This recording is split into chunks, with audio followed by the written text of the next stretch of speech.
All right. The video ended before because it ran out of space.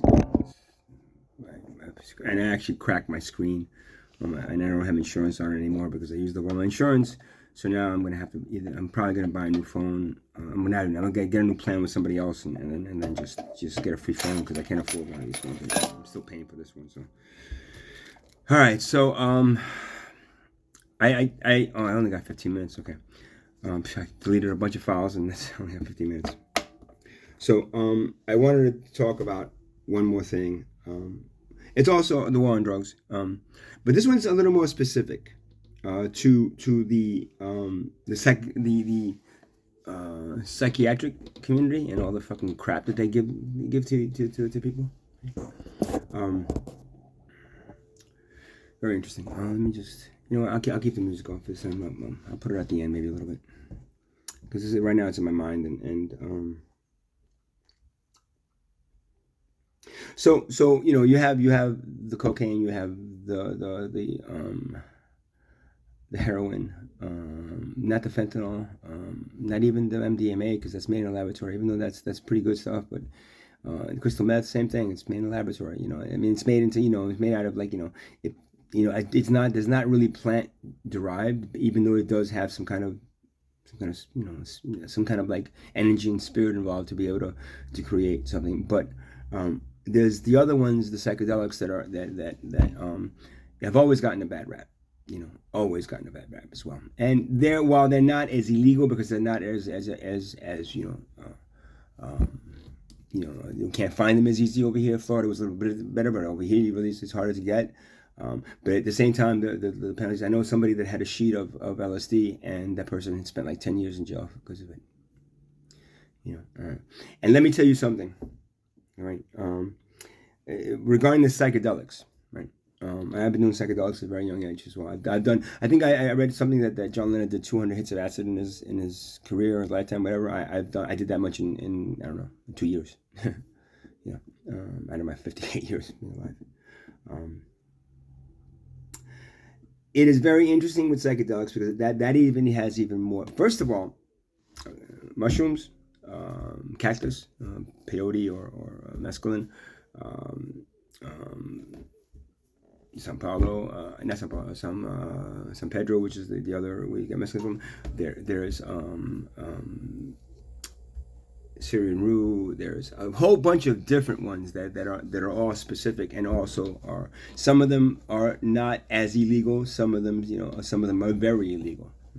All plant medicines. And before you try to correct me, who is out there, well, LSD isn't plant medicine. They make that shit in a laboratory. So the scientist made it and he got it himself. LSD is derived from the ergot fungus. The ergot fungus is very similar to mushrooms. So it is a derivative of a plant medicine. And when you derive something from a plant medicine, even though its derivative is made into a laboratory, as you say, it's still derived from that plant medicine. And if it was done correctly, as the Timothy Leary and what's his name, Stanislav Grof, and he's an important figure. I'm gonna mention. I'm gonna talk about it in a few minutes. Were able to develop, and they're in the hands of people that didn't want to go and make a lot of money on it and wanted to go out and share what they experienced with it. I think it was Albert Hoffman was the guy that first developed it in I think it was Merck or something in Germany, and he got a little bit on his hand, and then he was riding his bike, and his bike rider was like some kind of like fantasy like spaceship flight and everything. LSD is very, very misunderstood. In my whole life, it has been very helpful. It is again a plant medicine. There's a spirit from the ergot fungus in there. There's stories about in doing the Salem witch hunts when and this is what happens when you don't know what you're doing, what you're taking. It's derived from the ergot fungus, which is a fungus that grows on weed, and I think rye too, the common grains, right? There was during the Salem witch hunts that there was a documentary I watched that said that they assumed that they thought that the bread that was cooked from the wheat and mostly wheat and whatever else, barley, whatever else they had to cook the bread from, was somehow infected with the ergot fungus. It was then baked into the bread, and people were eating basically bread loaves of LSD, which then which then caused them to see really crazy things and blame it on pagans. And then what do human beings do that are that stupid? And they just, what do? They just kill off that thing, and they were burning witches based on them being pagans, and then ingesting the ergot fungus, which is LSD, and for probably months and years. During the entire witch hunt, probably it was a big, and they didn't understand that if you leave the wheat in the barrel for too long, it develops this fungus, and the fungus they had no idea was going to cause them to have hallucinations. So, that fungus and that it is one of those things that people that have done it say, oh man, it's great, dude, 12 hours, 13 hours, I'm still feeling great. And other people are like, oh my God, I've been doing this, I just want to stop. Even I drank a whole bottle of vodka and it doesn't let me go. So you have those two. And the people that drink vodka, they should probably not be doing it, or whatever. If you're doing it very, very small quantities, be measuring it. But again, when Albert Hoffman was hanging it out in capsules to people, he knew what he was giving them, and he knew that if somebody, and he gave a good mindset setting. That doesn't happen, everywhere. And whatever happens, and wherever you take it, and whatever mindset you're in, it's gonna elaborate on that. It is psychedelics are again been used for thousands of years in tribal cultures to be able to communicate with the spirit world. What the scientists describe as hallucinations are actually being able to peer into other dimensions and seeing beings and other things from other dimensions. Being able to warp the space and time with your own mind, and then travel into that. I mean, I've traveled into many other dimensions. Using psychedelics. Okay? And of course, they were then used by the government to as brainwashing shit, whatever else that they fucking. That's again, taking a holy plant, the fungus, the mushroom, the cactus, and then extracting it, and then using it to control people and mind, and that's all part of government or money. It's all about money. Money and God, it's the same thing.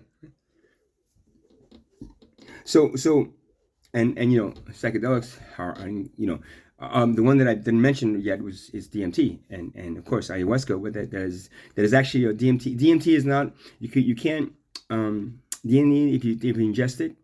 It doesn't affect you because it doesn't pass the blood-brain barrier. So you have to take something called an AMO inhibitor, which in that case when you actually make ayahuasca, because I made it a few times. When you make it, you boil down the DMT, the plant source of the DMT, and then you boil down the AMO inhibitor, which is usually Syrian rue. There's a few other ones, but I'll use Syrian rue. You boil down these two things to 8 hours, and then you combine them, and then you mix them, and then you drink it, either a teaspoon or a little cupful, depending on the potency of it. And talk about connecting to the spirit world. And I'm going to go back to LSD in a second, but I mean, talk about connecting to the spirit world. My first encounter with DMT was after my divorce in 2006, and it was in Florida. And the first encounter I had was me making it by myself and doing it with a friend of mine, and he kind of freaked out a little bit, but I got some, and then I did another time with a shaman in the Everglades. But the first time I did it, I wanted to do it myself because I didn't know what to do, and I just tried it, and I'm a shaman. I'm a shaman for not. I'm not a practicing shaman. I wasn't a practicing shaman for me, but I've been a shaman in past lives, and all this stuff comes to me really quick. I also grew mushrooms for like 8 years. I was living in Brooklyn and later in Middletown in Florida. I grew mushrooms. They're pretty easy to grow, and they're the same. If you get the right spores, it's incredible. The mushrooms provide that God experience. You literally, when you take them, and now there's things out there now. There's also mushrooms that are studying to one dose of it can cure fucking depression. No kidding.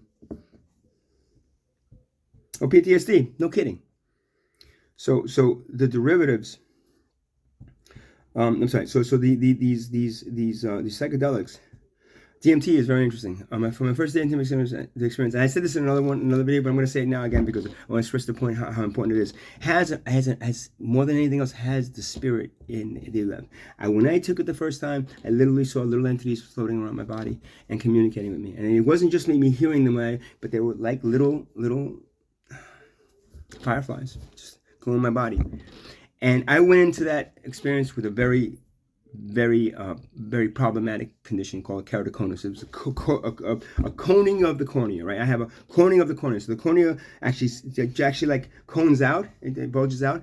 And what happens is that when light refracts into my eyes, it breaks up. And so now, especially at night, if I'm driving and I see headlights, there was this, and it started happening in my late 20s. It is this thing where the light refracts, and all of a sudden I see halos and all the light streaks out.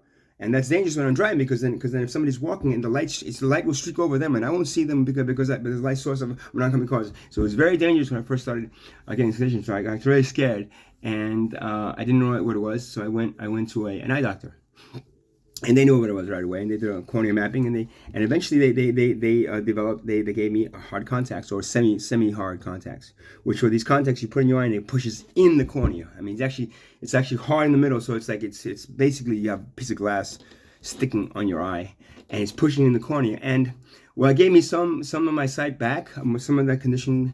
It caused major damage to my pupils. I mean, I have a thinning of each one of the cornea, scratches. I constantly was getting like cornea scratches and infections, and I would be like in meetings and when I was working in a program meetings, and I'd have them in my eyes and they would dry up and they would just pop out of my eye, and then I'd be like on the floor trying to find it. It was little tiny like gas permeable lens that just cost me $300 by find this thing, man.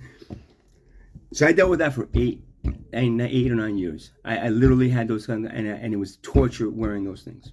I did not want to wear them anymore, but I had no other. I did go to this holistic guy, and he tried to do some things, but it never really worked. I had to go back to, and then I was using, because my pupils were big, because when it's big, it's even worse, but when it's really teeny, the refraction is less. So I started using these eye drops. I forgot what they're called, but they would make the cornea thin. And a doctor started prescribing, and then she said, "No, you can't get any more of this stuff because it's not good to use it all the time." I said, "Yeah, but it helps me out."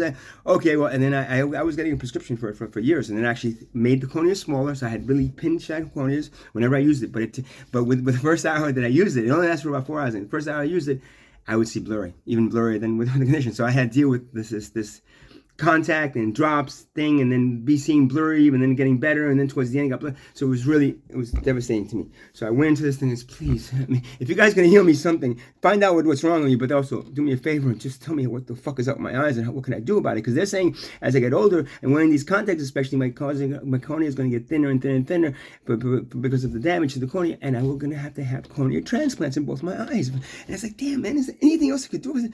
So I went into this, and this is a true story. So please stop. Don't think I'm making this up, or this actually happened to me. And this is why anybody that has any judgment towards a psychedelic drug, you don't understand.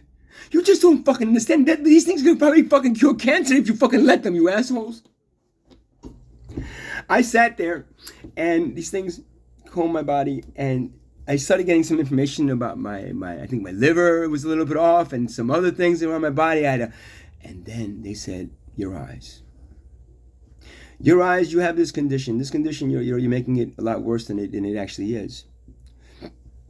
They told me, first of all, the condition is also part of my ability to see into other dimensions. So you're breaking up light and you're refracting it, but then also if you can create that, if you take that light source and then kind of form them into something, you can look right directly into another dimension.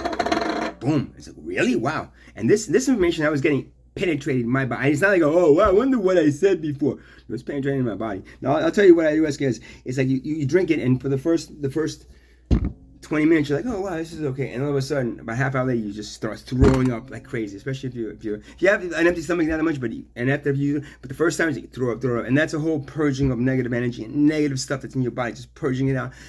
And then when that happens, all of a sudden you open up to all this beautiful, everything is beautiful and colorful, and you're just sitting there enjoying and just going, oh my God, this is wonderful. And then that's when I start feeling the entities. And so then they tell me, we're gonna teach you how to retrain your eyes. These entities showed me how to look at the light source so you have a ball of light, right? It's like this, right? It's a ball of light, right? So when sitting in the ball of light, this is what you see. like streaks of light all around, and this ball is always like that. So they taught me how to then take this image and train my eyes into flying back in the ball. And so I practiced that. At that moment, I practiced that on something because it was at night that I did it.